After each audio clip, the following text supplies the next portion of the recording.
غذا کا کام ہوتا ہے نا، غذا کہ انسان بنا غذا کے چل نہیں سکتا، اسی طریقے سے روح کی غذا ہے قرآن کریم۔ سبحان اللہ، کیا کہنے، روح کو بہت بھی خوب، غذا کی ضرورت ہے، بے شک، اور اس کی وہ غذا ہے قرآن کریم۔ نماز، اور اس کو پڑھنا، اس کو سمجھنا، اس کی تلاوت کرنا یہ ایک بہترین عمل ہے، اور اپنے وارثوں تک، اپنے بچوں تک اس کو پہنچانا یہ سب سے عظیم عمل ہے۔ یعنی کہ آپ اگر اس دنیا سے چلے جائیں گے اور آپ اپنے اولادوں کو اس کی تلاوت کرنا سکھا کر جائیں گے، تو جب وہ اس کی تلاوت کریں گے تو اس کا ثواب آپ کو وہاں پر ملتا رہے گا۔ یعنی کہ کوئی چیز یہاں سے وہاں نہیں جاتی، لیکن یہ وقت یہ عمل ہے کہ جس کا صلہ یہاں سے آپ کے لیے وہاں تک پہنچتا رہے گا۔ اور ایک مرتبہ صحابی لکھتے ہیں کہ رسول اللہ کے ساتھ ہمراہ ایک میدان سے گزر رہے تھے، تو پیغمبر اعظم نے کہا کہ جلد از جلد یہاں سے گزر جاؤ، جتنی جلدی ہو سکے اس مقام سے نکل جاؤ۔ اب بھاگ کر کے لوگ اس میدان سے باہر ہو گئے۔ اب واپسی آنے پر اب رسول اللہ نے کہا کہ رکو، جتنا ہو سکے، جتنا ٹہل کر ہو سکے، کہ جتنا آہستہ ہو سکے اتنا آہستہ آہستہ اس میدان کو پار کرو، اس مقام کو پار کرو۔ تو ایک صحابی نے آگے بڑھ کے سوال کر لیا، یا رسول اللہ، ابھی اس مقام سے گزرے تھے تو آپ کہہ رہے ہیں کہ جتنی جلدی ہو سکے گزر جاؤ، سبحان اللہ، مقام سے واپس آ رہے ہیں تو آپ کہہ رہے ہیں کہ اس مقام میں جتنا ہو سکے اتنا ٹہل لو۔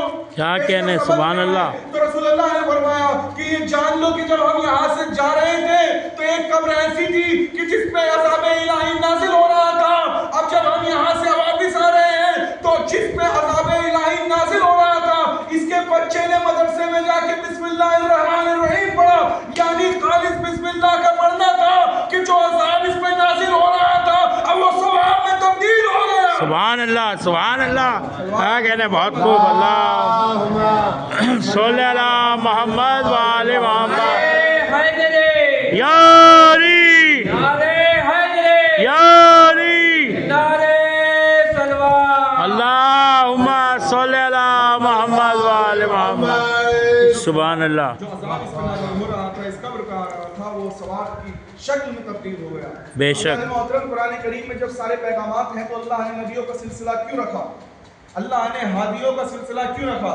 نبیوں کے بعد نبیوں کے تمام کچھ لوگ ہیں کہ جو پیغمبر اعظم پر رک گئے، لیکن اللہ نے پیغمبر اعظم کے، یہ تو بھائی اللہ کی عدل پہ، انصاف پہ اللہ کے ایک الزام ہو جاتا کہ بھئی ختم مرتبت کے بعد اب کوئی پیغمبر آئے نہیں، کوئی نبی آئے نہیں، کوئی ہادی آئے نہیں۔ اب لوگ کہہ دیتے کہ پروردگارہ ہمارے لیے تو پیغمبر اعظم بہت زمانے پہلے جا چکے تھے، ہماری ہدایت کرنے والا کوئی نہیں تھا، لیکن پروردگار عالم نے بعد سرکار ختم مرتبت کے اماموں کا سلسلہ بھی جاری رکھا، اور ایک امام اب بھی ایسے ہیں جو پردے خیر میں بیٹھ کر کے ہماری اصلاح کرتے ہیں، اب ایک امام ایسے ہیں جو ہماری ہدایت کرتے ہیں۔ اللہم صلی اللہ وآل محمد۔ انشاءاللہ کہ جلد از جلد ہم دعا کرتے ہیں کہ بارے اللہ کہ جو وارث انبیاء ہیں، جو وارث ایمان ہیں، جو وارث معصومین ہیں، ان کی جلد از جلد ان کو اس زمانے میں بھیج۔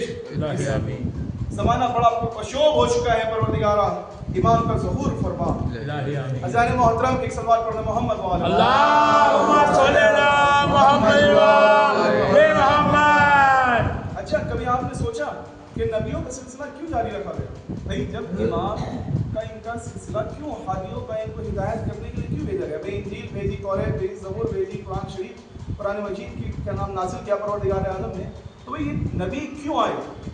تو ایک مثال آپ کو دیتا چلوں کہ جیسے ہم یہاں پر آج مجلس اعزاز، مجلس اس میں شرکت کری، اب کسی نے ہمیں بلاوا دیا، ہم اپنے مکان سے چلے اور ہم نے کسی سے سوال کیا بھائی ہمیں وہاں فلاں مقام پر، فلاں قبرستان میں، فلاں کربلا میں، فلاں روزے میں پہنچنا ہے، تو ہم کیسے پہنچیں گے؟ تو ایک شخص ہمیں ملا کہ جس نے ہمیں راستہ بتایا کہ لہٰذا آپ یہاں سے کازوین پہ کھڑے ہیں، یہاں سے جائیے گا، بائیں مڑیے گا، پھر دائیں مڑیے گا، پھر بائیں مڑیے گا، پھر سیدھے چلیے گا، پھر بائیں مڑیے گا، پھر آپ کے سامنے آپ کربلا آ جائے گا۔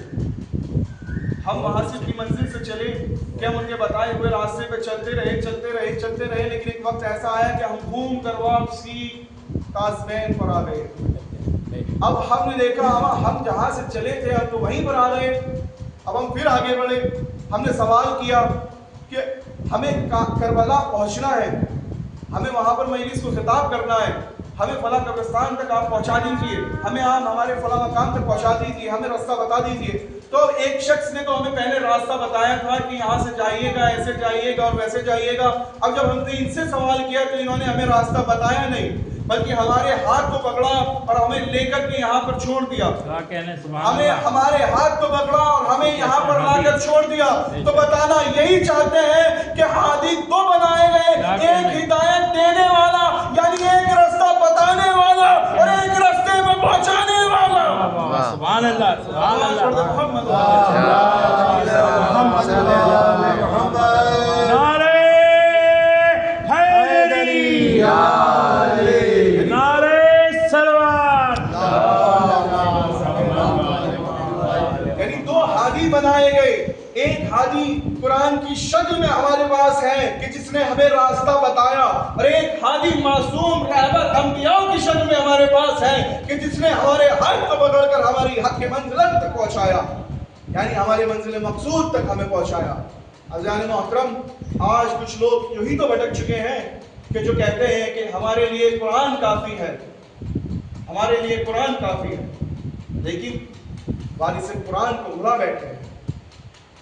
بعد رسول آپ دیکھیے کہ کس طرح نہ ظلم کیا گیا.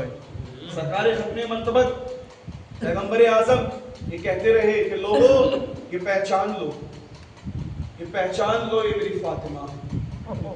لوگوں پہچان لو، یہ میرے نواسے ہیں. ارے وہ نواسے کہ جہاں مکے کی گلیوں میں، مدینے کی گلیوں میں انہیں اپنے دوش کو سوار کرا کر اپنے کاندھوں پر بٹھا کر تمام تر گلیوں میں سیر کرایا کرتے تھے. کیا مقصد تھا رسول کا؟ کیا مقصد تھا؟